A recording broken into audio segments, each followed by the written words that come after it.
Hello everyone, Girnar coaching academy या चॅनलवर तुमच्या सर्वांचं स्वागत आहे। 2024चं रिसेंट झालेलं इलेक्शन म्हणजेच 18वी लोकसभा निवडणूक 2024 या टॉपिकवरती 100% प्रश्न पडणारच। तर कोणकोणते संभाव्य प्रश्न आहेत आणि त्याच्याबद्दलची माहिती इन्फॉर्मेशन आपण सर्व बघूयात। तर लोकसभा निवडणूक 2024 तर आपण सुरुवात करूयात। ईव्हीएमचा फुल फॉर्म काय आहे? ईव्हीएम म्हणजे काय? तर इलेक्ट्रॉनिक वोटर मशीन याच्यावरती प्रश्न विचारला जाण्याची शक्यता आहे। म्हणजे ईव्हीएम दिलेला असतं आणि त्याचा फुल फॉर्म काय असं विचारलं असतं तर त्याचा फुल फॉर्म काय? तर इलेक्ट्रॉनिक वोटर मशीन असा याचा फुल फॉर्म आहे। भारतीय निवडणूक आयोगाने निवडणुकीमध्ये कोणते ॲप्लिकेशन लॉन्च केले आहेत?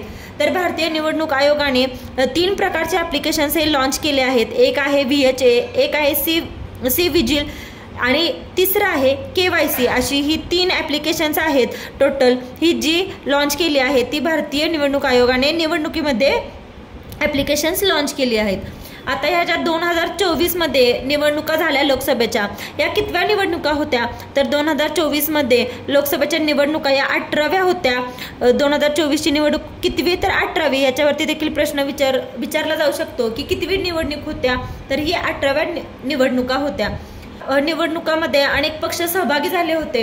तर त्या पक्षामध्ये कोणकोणत्या पक्षाला किती जागा मिळाल्या ते आपण बघूयात। तर पक्षनिहाय मिळालेल्या जागा एकूण किती होत्या? 48 जागा होत्या।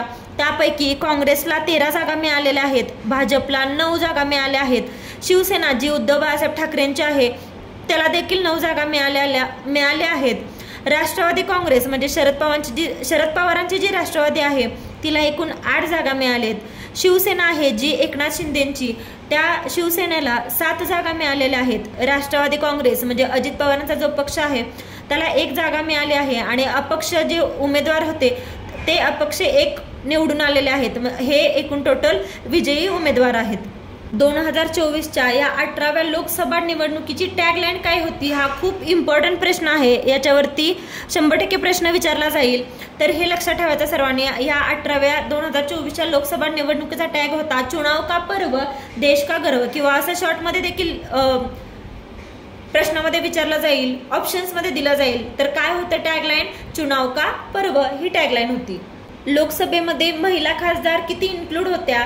तर 17वी जी लोकसभेची निवडणूक होती 2019ची त्यावेळी निवडून आलेल्या महिला खासदार होत्या 78 आणि आता जी झाली 18वी 2024 मध्ये त्याच्यामध्ये महिला खासदार किती निवडून आल्या आहेत? तर त्या आहेत 79 आणि महाराष्ट्रातून एकूण टोटल 7 महिला खासदार आहेत। त्या 7 महिला खासदार कोणत्या? पहिला आहे स्मिता वाघ, दुसऱ्या आहेत रक्षा खडसे, तिसऱ्या प्रतिभा धानोरकर, चौथ्या आहेत सुप्रिया सुळे, 5व्या आहेत प्रणिती शिंदे, 6व्या आहेत वर्षा गायकवाड आणि 7व्या आहेत शोभा बचाव। अशा एकूण महाराष्ट्रातून 7 महिला खासदार आहेत। आणि एकूण किती महिला खासदार निवडून आल्यात 18व्या निवडणुकीमध्ये? तर 79 आणि 17व्या 2019 मध्ये जी झालेली त्याच्यामध्ये 78 अशा एकूण महिला खासदार निवडून आलेल्या होत्या।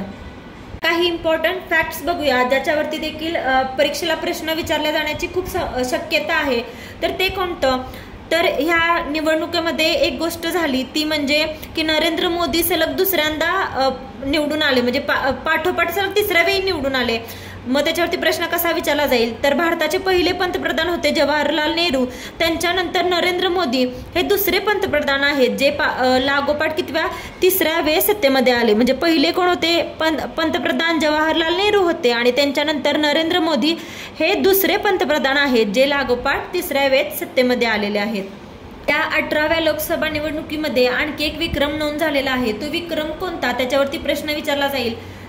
तर बघूयात, 18व्या लोकसभा निवडणुकीमध्ये नोटाने 2.18 लाखांहून अधिक मत असा विक्रम कोठे निर्माण केला आहे? तर तो विक्रम झाला इंदोर, मध्य प्रदेशातील इंदोर या ठिकाणी। तर ते किती मतदानाचा विक्रम झालाय? तर 2.18 लाखांहून अधिक असा विक्रम निर्माण झालाय इंदोर, मध्य प्रदेशमधील इंदोर या ठिकाणी। लोकसभा निवडणूक 2024 मध्ये भाजप या पक्षाने किती जागा मिळवल्या आहेत?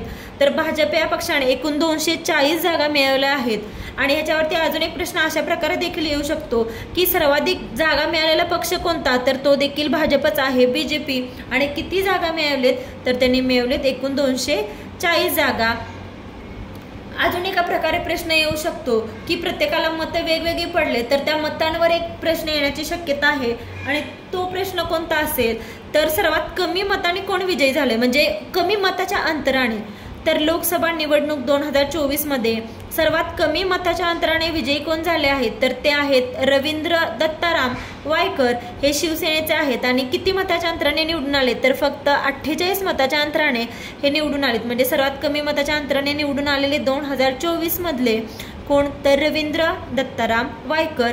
ते शिवसेनेचे आहेत आणि किती मताने आलेत, तर एकूण 48 मताने फक्त ते या मताच्या अंतराने विजयी झालेले आहेत. लोकसभा निवडणुकीवरती अजून एका प्रकारे प्रश्न येऊ शकतो की मतदान किती प्रमाणात झालंय, तर ते एक फॅक्ट लक्षात ठेवायची की भारताच्या लोकसंख्येच्या प्रमाणामध्ये किती मतदान झालंय, तर आपल्या एकूण लोकसंख्येच्या 66.76% एवढ्या प्रमाणात मतदान झालेलं आहे. आणि या निवडणुकीची टॅगलाईन काय होती, अजून एकदा हे खूप इम्पॉर्टंट आहे, ही टॅगलाईन लक्षात ठेवायची, याच्यावरती प्रश्न येण्याची खूप शक्यता आहे. ती निवडणुकीची 18व्या लोकसभा निवडणुकीची टॅगलाईन होती, चुनाव का पर्व देश का गर्व, अशी ही टॅगलाईन होती. ह्याच्यावरती हमखास प्रश्न विचारला जाईल. नेहमी अशा प्रकारे अजून प्रश्न विचारले जातात. ते काही आपण प्रश्न बघूयात की कशा प्रकारे प्रश्न येतात, म्हणजे सदस्यांवरती किंवा किती टप्प्यांमध्ये मतदान झालंय, तर त्याचं स्वरूप कसं असतं ते बघूयात. एक प्रश्न बघूया आपण, 18वी लोकसभा निवडणूक किती सदस्य निवडण्यासाठी होती, म्हणजे जी आता निवडणूक झाली ती किती सदस्यांसाठी होती, तर ऑप्शन आहे पहिला 549, दुसरा 543, तिसरा 548 आणि चौथा 540. तर 18वी लोकसभा निवडणूक ही 543 सदस्य निवडण्यासाठी होती, म्हणजे ऑप्शन नंबर 2 हे बरोबर आहे. 543 हा नंबर लक्षात ठेवायचा. दुसरा प्रश्न बघूया, महाराष्ट्र राज्यात निवडणूक किती टप्प्यांमध्ये झाली होती, पहिला ऑप्शन आहे 7, दुसरा 4, तिसरा 5 आणि चौथं 9. तर महाराष्ट्रात आपल्या इथे किती टप्प्यामध्ये झाली होती निवडणूक, तर महाराष्ट्रात एकूण टोटल 5 टप्प्यामध्ये निवडणूक झाली होती, म्हणजे याचा आन्सर काय, ऑप्शन नंबर 3 हे बरोबर उत्तर आहे. याचबरोबर काही इम्पॉर्टंट नोट्स देखील आपण बघूयात की त्याच्यावरती प्रश्न विचारले जाण्याची शक्यता आहे. काय, तर पंतप्रधान नरेंद्र मोदी हे कितव्यांदा निवडणूक आता लढणार आहेत, तर आता सलग 3ऱ्यांदा लढणार आहेत लागोपाठ. असं एक राज्य आहे जिथे सलग 2 वेळेस निवडणुका झाल्या, ते राज्य कोणतं, तर मणिपूरमध्ये सलग 2 वेळेस निवडणुका झाल्या.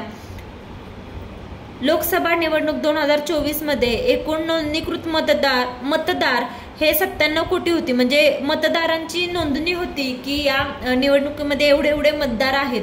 तशी आत्ता जी झाली 18वी लोकसभा निवडणूक 2024 मधली, त्याच्यामध्ये किती मतदार होते, नोंदणीकृत मतदार किती होते, तर त्यांची संख्या होती 97 कोटी एवढे लोक सहभागी होते.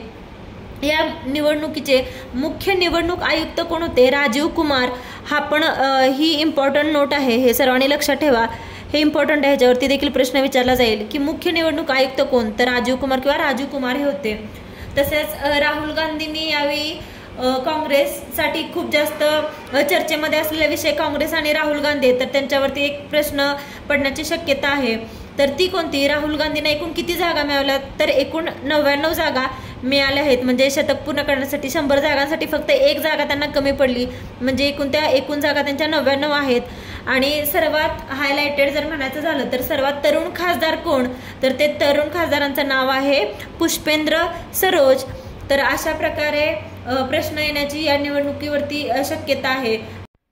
Thank you for watching. प्लीज व्हिडिओला लाईक करा, शेअर करा, कमेंट करा आणि चॅनलला सबस्क्राईब करायला विसरू नका. आणि अशा प्रकारचे कोणत्या टॉपिकवरचे व्हिडिओ तुम्हाला पाहायला आवडतील ते कमेंट करून नक्की सांगा.